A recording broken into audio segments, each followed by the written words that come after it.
was very gracious, he always is, and was saying something to the effect of, we're so glad to welcome you here, congratulations, and I know that you'll probably have some different things to say about what's going on, which is correct.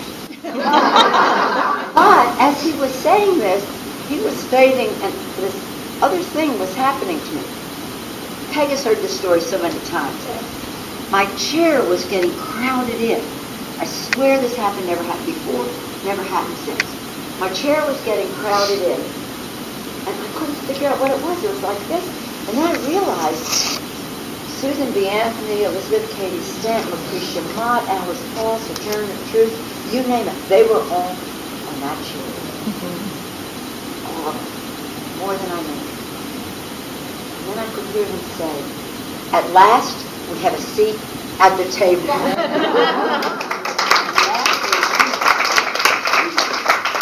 And then they were gone.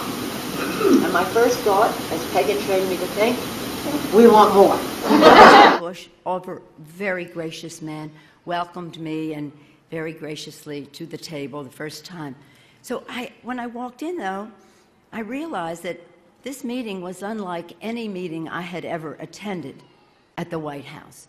In fact, it was unlike any meeting any woman had ever attended at the White House, because I was walking in, elected by my colleagues to represent the first branch of government, the legislative branch, Article 1, at that table with the president. I was not there by his appointment, however wonderful that is to have a presidential appointment.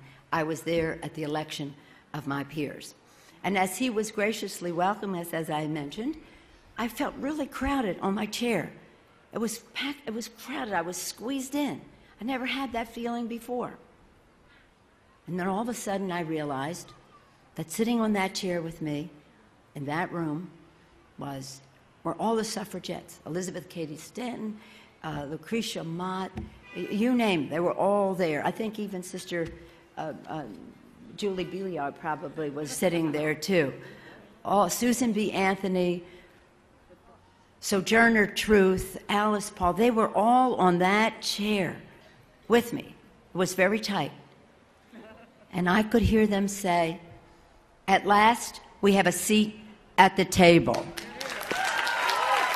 I realized that this was unlike any meeting I had ever been before at the White House. In fact, it was unlike any meeting that any woman had ever been to at the White House.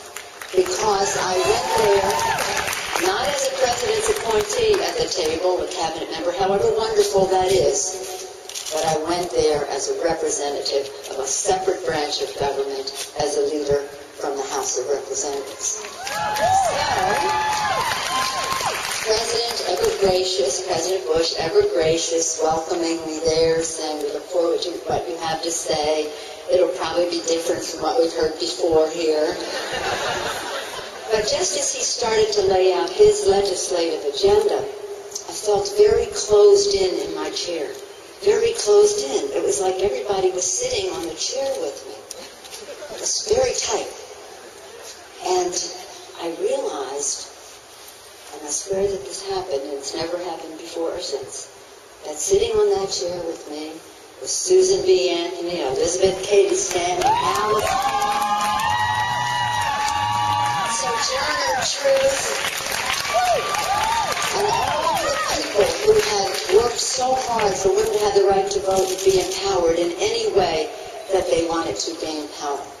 They're all sitting there on the chair with me now. And then I hear them say, at last we have a seat at the table.